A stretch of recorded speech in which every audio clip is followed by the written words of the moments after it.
The Governance of China, Volume 2, by Xi Jinping, audiobook Part 20.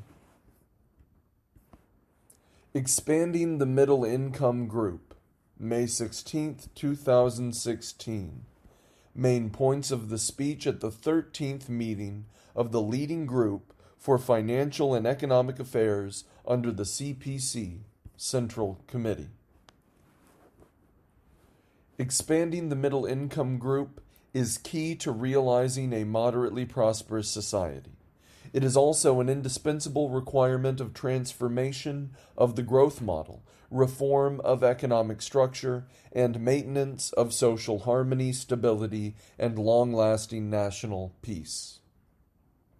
To expand the middle income group, we should adhere to high quality and high return development and maintain macroeconomic stability, allowing us to lay the foundation of higher standards of living. We must carry forward the tenet of prosperity through hard work and encourage people to follow it. We must improve the income distribution system, based on the system in which distribution according to work is dominant and a variety of modes of distribution coexist. We should balance the distribution between government, enterprises, and individuals through combining distribution according to work with distribution according to factors of production.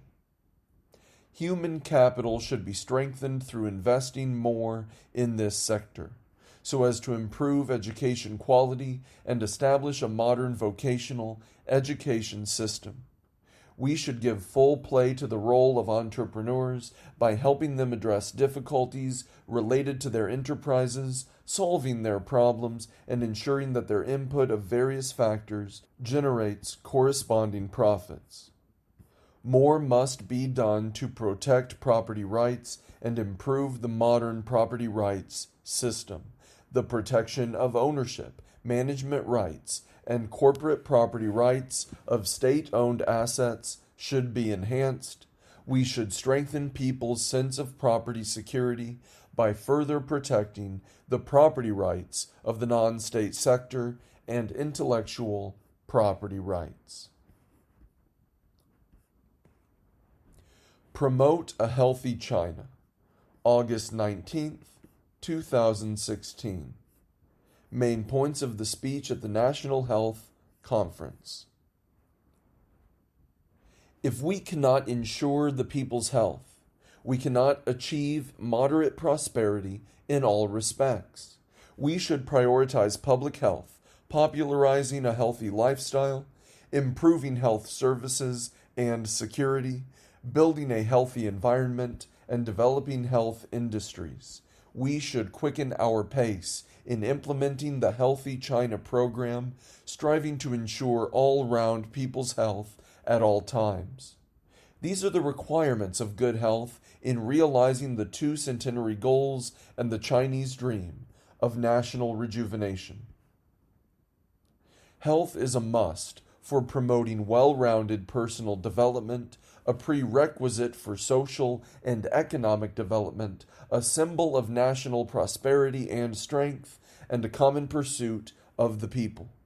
Since the founding of the CPC in 1921, we have seen protecting public health as a part of the cause of pursuing national independence and people's liberation.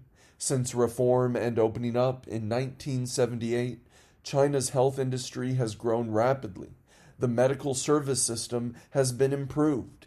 Equal access to basic public health services has been enhanced, and our capacity to control disease has been greatly strengthened.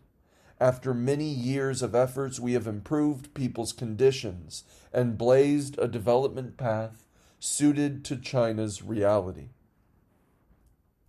Faithful to the principles of giving priority to saving lives, healing the sick, and helping the dying with total devotion and ultimate love, our healthcare workers serve the people wholeheartedly, especially when fighting severe epidemics and natural disasters.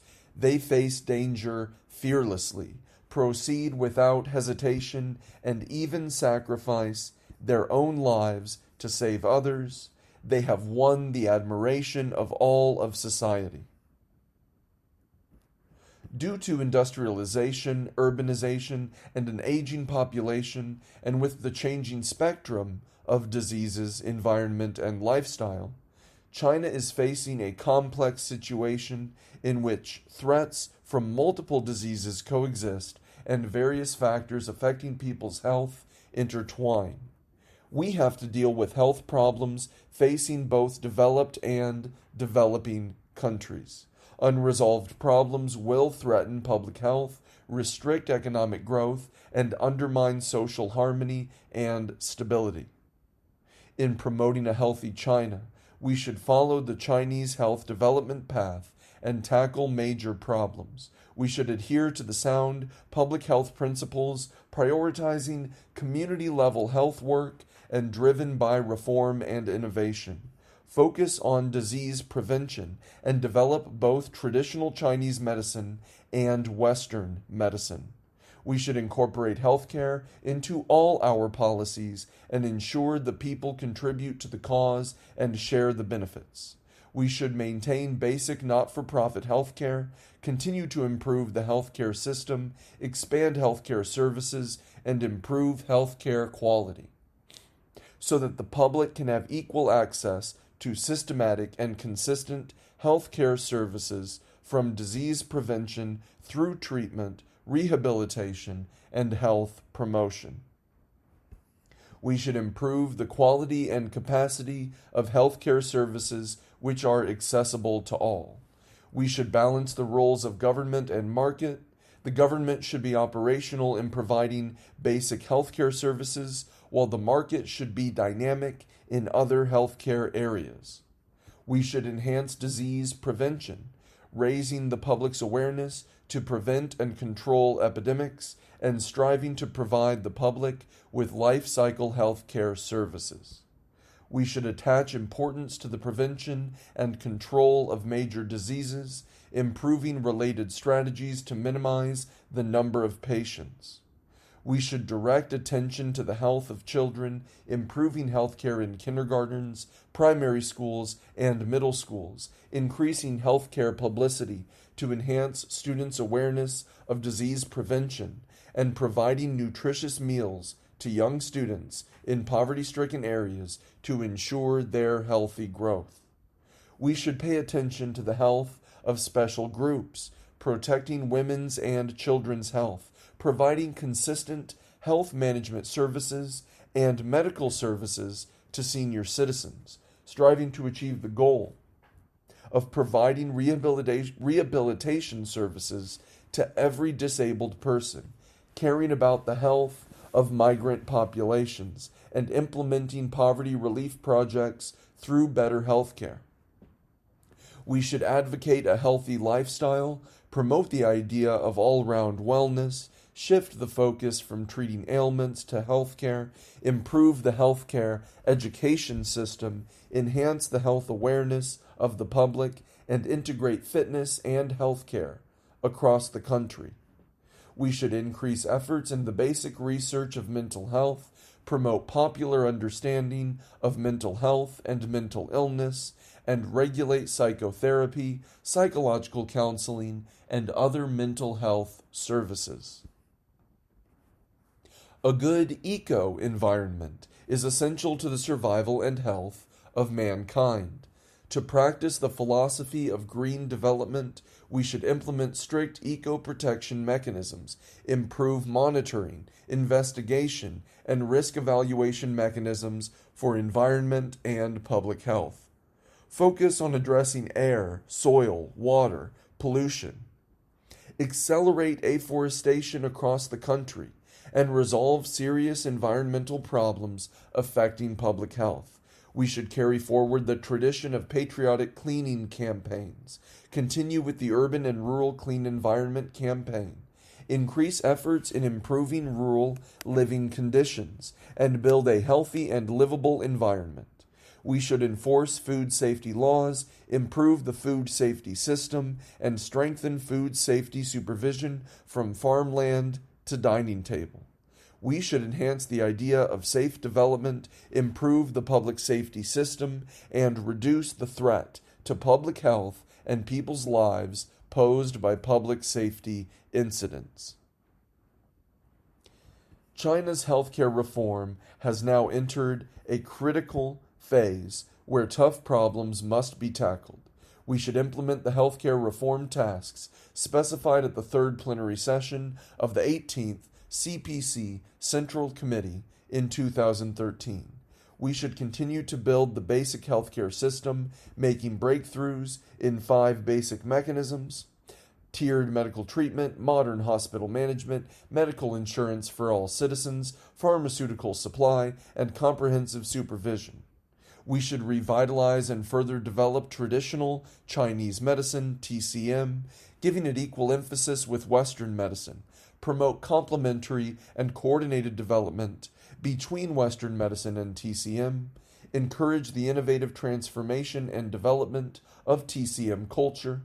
We should motivate medical personnel by improving their payment, career structure, working conditions, and social status, take care of their physical and mental health, increase their sense of pride in their profession by various means, and foster a social atmosphere of respecting medical staff and valuing healthcare. Our healthcare workers should practice core socialist values, strengthen professional ethics and self-discipline, and provide the best public healthcare services. We should act firmly against crimes related to medical and health issues, especially violence toward medical staff. Protect their safety. Building a healthy China is the CPC's solemn promise to the people. Party committees and governments at all levels should start this campaign to win popular support, take on responsibilities, and earnestly implement our goals. We should include healthcare reform into the comprehensive drive for deeper reform, standardize related planning, objectives, and evaluation, and encourage local governments to conduct differentiated trials according to local realities. We should establish a comprehensive health index evaluation system to systematically evaluate the influence of all socioeconomic development plans and policies and major construction projects on public health.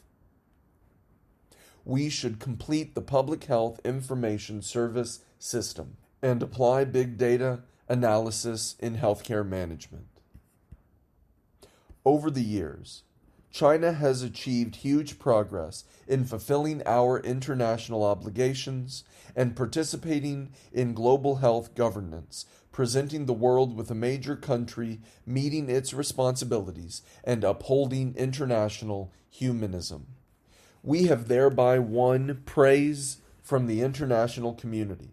We should take an active part in research and negotiations on health-related international standards and criteria.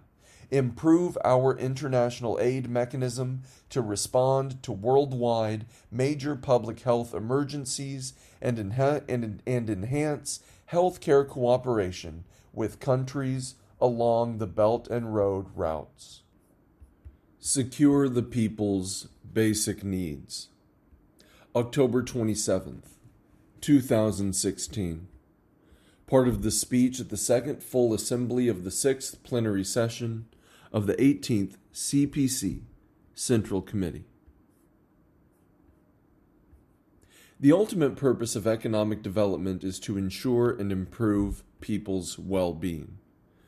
Chairman Mao Zedong said in 1934, "All the practical problems in the masses' everyday lives should claim our attention. If we attend to these problems, solve them, and satisfy the needs of the masses, we shall really become organizers of the well-being of the masses, and they will truly rally round us and give us their warm support." Footnote 1.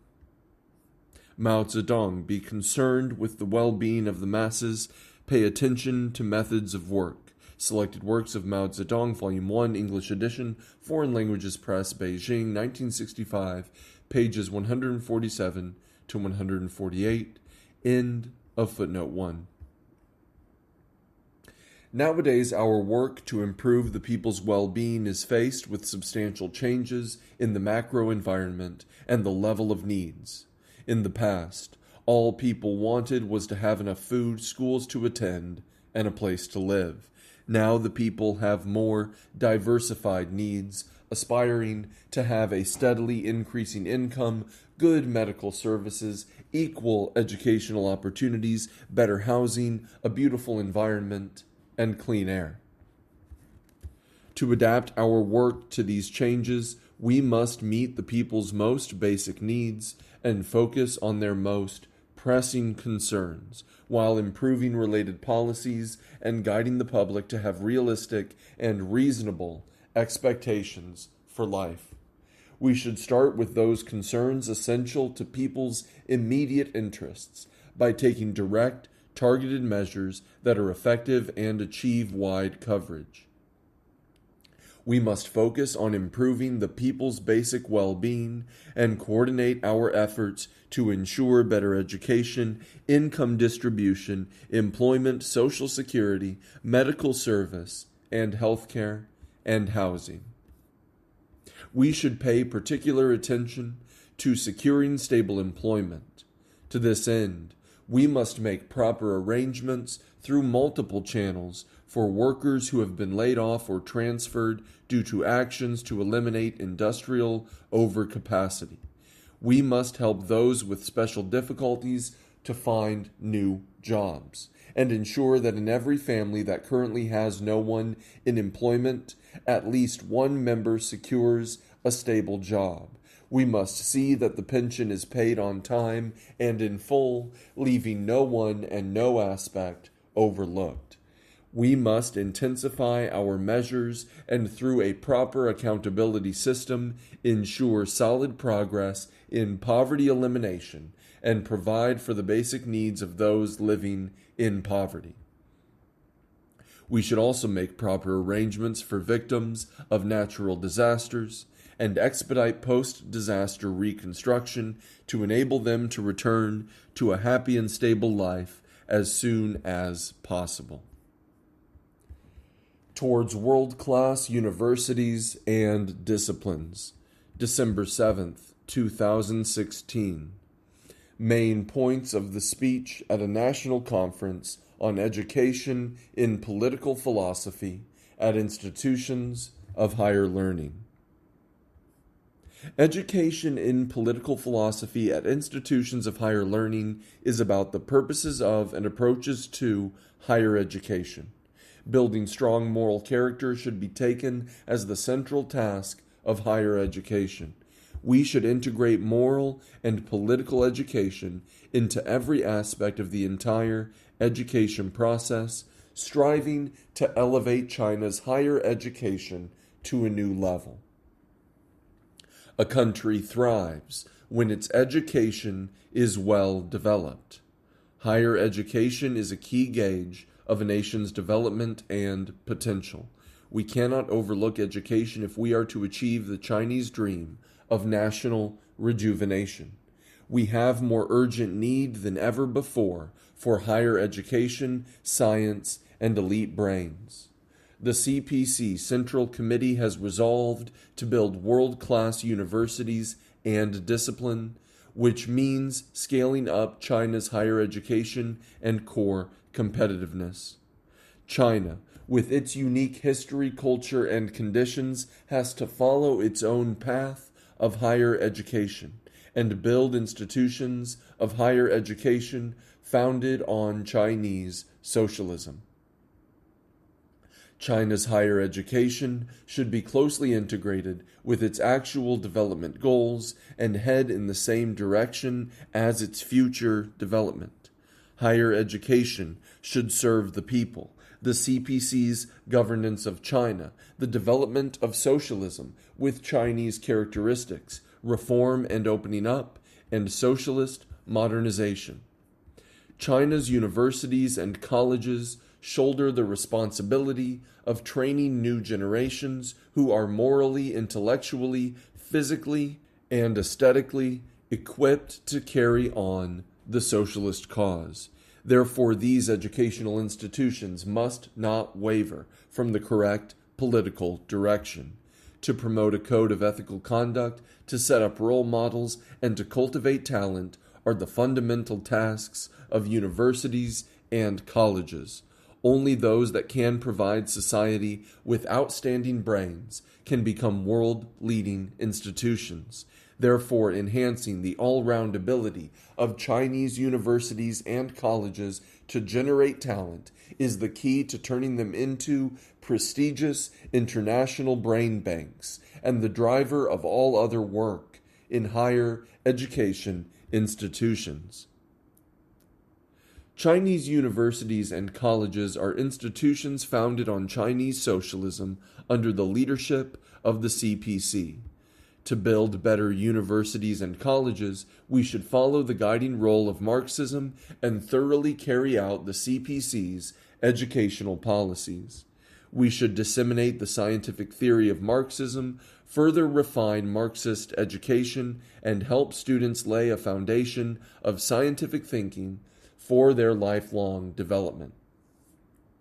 We should promote and practice the core socialist values and guide teachers and students to be firm believers, active communicators, and model practitioners of these values.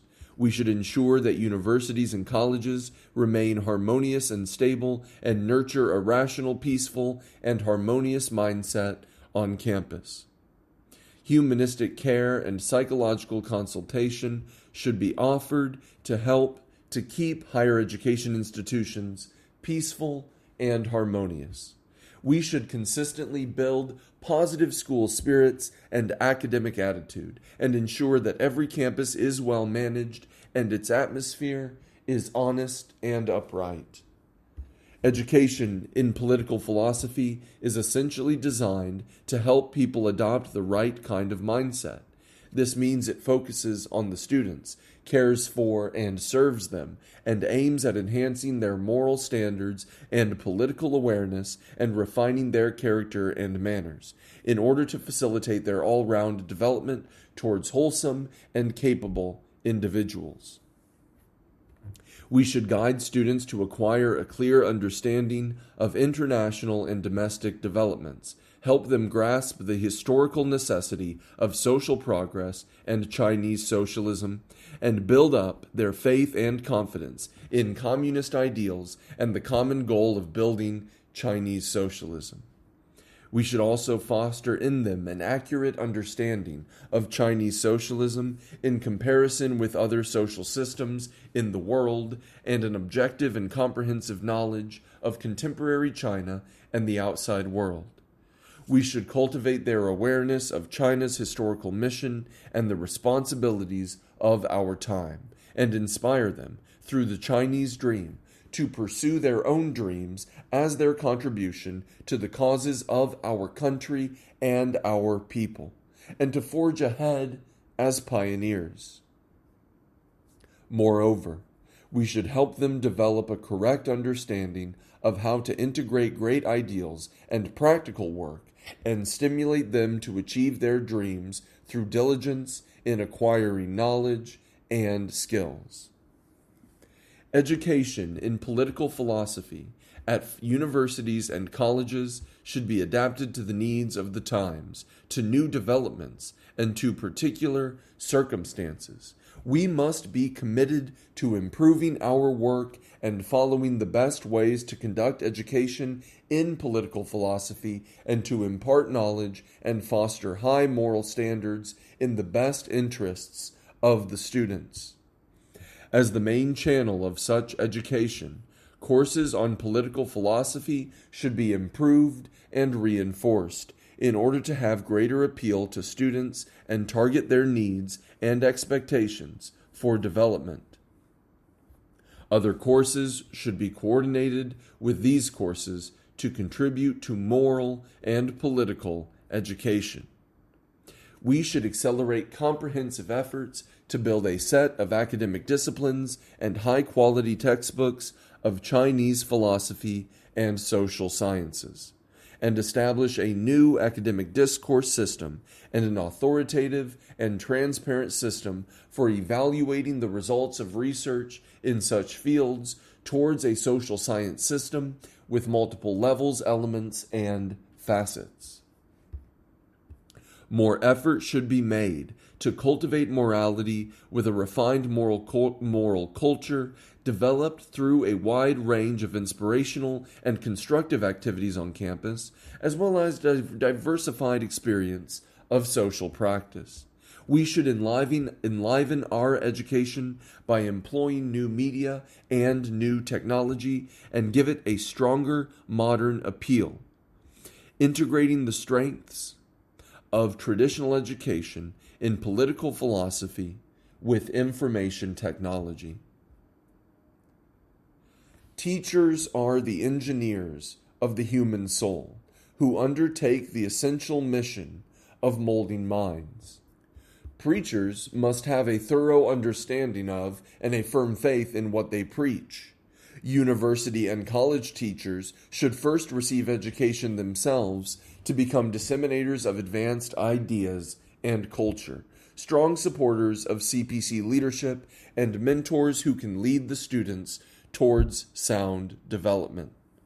We must strengthen our teachers' ethics and standards so that they integrate education with moral cultivation, teach by word and deed, devote their attention to both research and social issues, and adhere to academic ethics while enjoying academic freedom. We should encourage teachers to base their conduct, academic studies, and teaching on ethics and standards. To enhance China's higher education, universities and colleges must firmly uphold CPC leadership in higher education. Party committees of institutions of higher education must ensure that their institutions keep to the right path, lead the way in political philosophical education, and make sure that college graduates are prepared to contribute to and carry forward the socialist cause. Party committees should make education in political philosophy at universities and colleges a priority of their work, strengthen leadership and guidance in this regard, and coordinate all departments and parties concerned to combine their efforts. Secretaries of local party committees and party leadership groups of departments concerned should pay more visits to universities and colleges, increase face-to-face communication and exchanges with teachers and students, and address their questions about theory and reality. Party secretaries should also strengthen contact and communication with academics at universities and colleges, give them more care and encouragement, establish and maintain friendships with them, and listen to what they have to say and take their views seriously.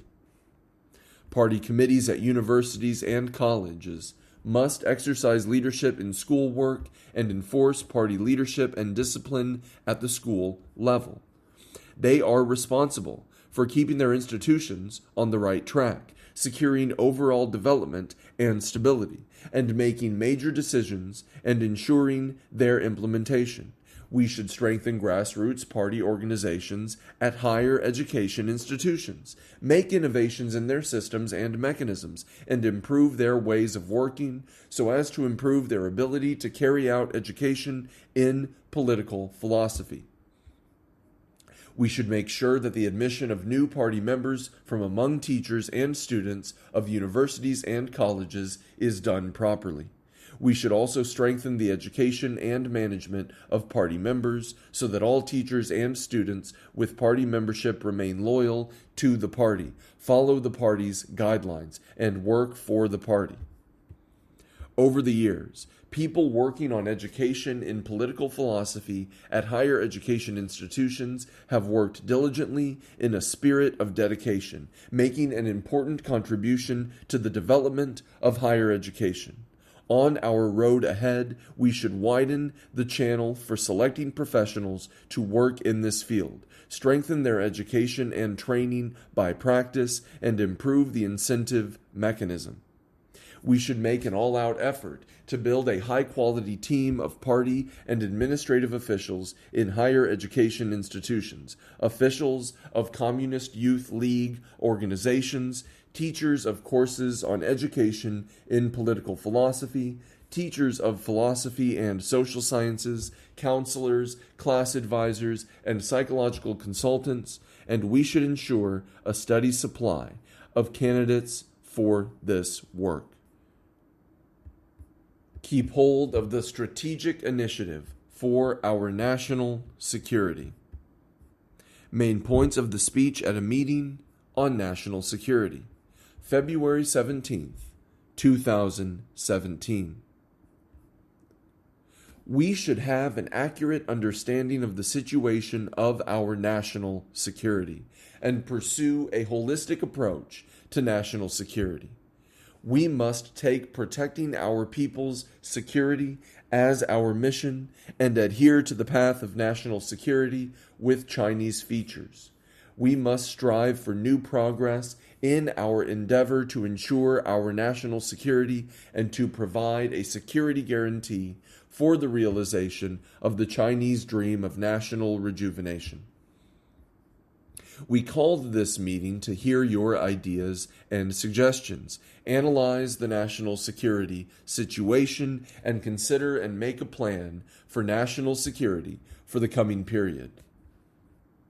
Since the 18th CPC National Congress, the CPC Central Committee has paid great attention to national security work, establishing the National Security Commission, adopting a holistic approach to national security, and laying out strategies, guidelines, and plans for national security, which have resulted in remarkable achievements in national security initiatives. National security covers a wide range of fields and has growing importance in the work of the CPC and the government. We face many unprecedented risks and challenges in pressing ahead with our national development, the development of the party, and the cause of Chinese socialism. This creates new requirements and also provides opportunities for improving national security. In the final analysis, the purpose of national security is to protect our people's interests. In doing our job in this field, we must do everything possible for the people, rely on the people, and secure a peaceful and happy life for the people. To have an accurate assessment of China's security situation and maintain our national security, we need to follow the laws of development in light of tremendous changes in the international landscape, make overall plans for national security on the basis of guarding against risks, and by taking advantage of the current period of strategic opportunities. The overall global trend toward multipolarity, economic globalization, and democratic international relations remains unchanged. We should help guide the international community to establish a truly just and equitable world order. No matter how the world changes and develops, we must maintain our strategic confidence, faith, and patience. We should adopt a global vision in national security, coordinate development and security, combine principles with tactics, and always keep hold of the strategic initiative for national security. Great efforts should be devoted to political, economic, territorial, social, and cyber security. We need to improve the integrated system for maintenance of law and order and strengthen our overall capability in public security management. We need to identify and address problems and disputes at their source. We should strengthen industrial safety in such key fields as transport, manufacturing, fire prevention, and hazardous chemicals, guarding against any serious accidents. We must consolidate our lines of defense for cybersecurity and protect key information infrastructure. Moreover, we should facilitate the market-oriented development of core technologies for cybersecurity, reinforce early warning and monitoring, ensure big data safety, and achieve comprehensive detection of risks and effective protection at all times. It is vital for China to proactively create a favorable international security environment, and we must urge the international community to intensify cooperation for global security.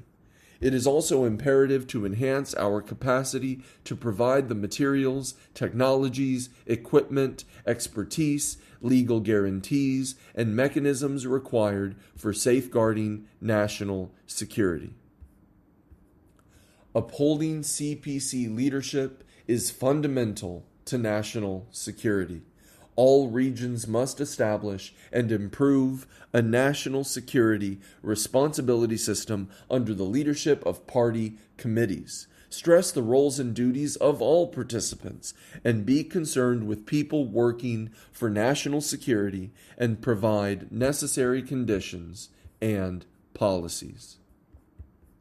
Social governance under socialism with Chinese characteristics. September 19th, 2017. Main points of the speech at Xi's meeting with representatives to the National Conference commending model units and individuals for maintaining law and order. Development is one overriding principle. Stability is another. We should attach equal importance to both. We should firmly adhere to the path of social governance under socialism with Chinese characteristics. We will leverage the party's leadership and China's socialist system, which are our advantage in strengthening social governance. We will step up institution building and strengthen the rule of law in social governance, and make such governance smarter and more rational. We will further improve our system of social governance under Chinese socialism so as to ensure that our people can live and work in tranquility and our country can enjoy enduring social stability and peace. The comrades commended today have all made an outstanding contribution to developing and applying new approaches to social governance and building a peaceful China. You are role models for those involved in the maintenance of law and order and for the whole of society as well. I believe this ceremony of commendation will play a major role in fostering healthy social trends and encouraging more people working on the front line of law and order maintenance to perform and fulfill their missions entrusted by the party and the people. Since the 18th CPC National Congress in 2012, our party and state have undergone historic changes and made historic achievements. Such achievements would not have been possible without the joint efforts of all party members and people of all ethnic groups under the leadership of the CPC Central Committee. Such achievements embody the wisdom and hard work of all the officials and staff in the field of law and order maintenance. Over the past 5 years, you have upheld socialism with Chinese characteristics and earnestly implemented the strategies and decisions of the CPC Central Committee, while focusing on the central task of economic development and serving the overall interests of the country. You have come up with new approaches, new initiatives, and new measures for social governance. You have endeavored to maintain security and stability while laying groundwork for long-term social governance. You have successfully prevented and resolved many prominent problems that would have negatively impacted social stability otherwise. What you have done makes our people feel more secure and assured, rendering significant contribution to a stable environment for China's reform and development. A great many model workers have emerged. The groups and individuals commended today are outstanding representatives of the many model workers. Among you, some have worked diligently and dutifully to fulfill their political responsibility for promoting local development and ensuring local security. Some have kept the safety and interests of the people in mind and come forward in times of danger or emergency to safeguard happiness and the welfare of thousands of families. Some are pace setters and have developed innovative methods to improve efficiency in social governance, address problems and weakness, and diffuse risks. Some of you have worked at the grassroots level for decades without complaint, contributing to local stability and harmony. From what you have done, I can see your strong political integrity, your sincere feelings for the people, your remarkable professionalism, and your robust work style. You have helped to safeguard national security, social harmony, and people's well-being with your dedication. Some of your colleagues have even shed blood and sacrificed their lives. You deserve the titles of loyal guards of the party and the people, defenders of peaceful China, and builders and protectors of socialism with Chinese characteristics. The party and the people are grateful to you. I have 3 expectations of you. First, conscientiously uphold the party's leadership, enhance political integrity, develop a better understanding of the general picture, follow the core leadership of the CPC, and act consistently with the Central Committee's policies and decisions. Firmly uphold the authority of the Central Committee and its centralized and unified leadership. Always keep in mind the overall interests of the party and the nation while analyzing and addressing issues in social governance. You should always be mindful of existing difficulties and challenges and take resolute measures to prevent and diffuse any major risks. Second, carefully analyze and accurately assess the current situation in the world, in China, and in the party. Strengthen and develop new approaches in social governance in light of prevailing circumstances in China and the features of our time, and follow the laws of governance. Explore better solutions to social problems in China and ensure a vigorous, harmonious, and orderly society. Third, strengthen institution building and the rule of law in social governance and make such governance smarter and more rational. Develop a deeper understanding of society and social governance. Apply advanced concepts, scientific attitudes, specialized measures, and well-defined standards to social governance so as to improve holistic governance and promote synergy of different initiatives. Build up the capacity of forecasting, early warning, and preventing of risks, and strengthen predictability, accuracy, and efficiency in social governance. Enhance law-based social governance and promote the rule of virtue.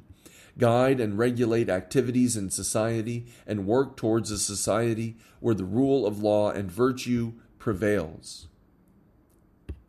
Party committees and governments at all levels should prioritize the strengthening and development of new approaches and initiatives for social governance and improve the social governance responsibility system.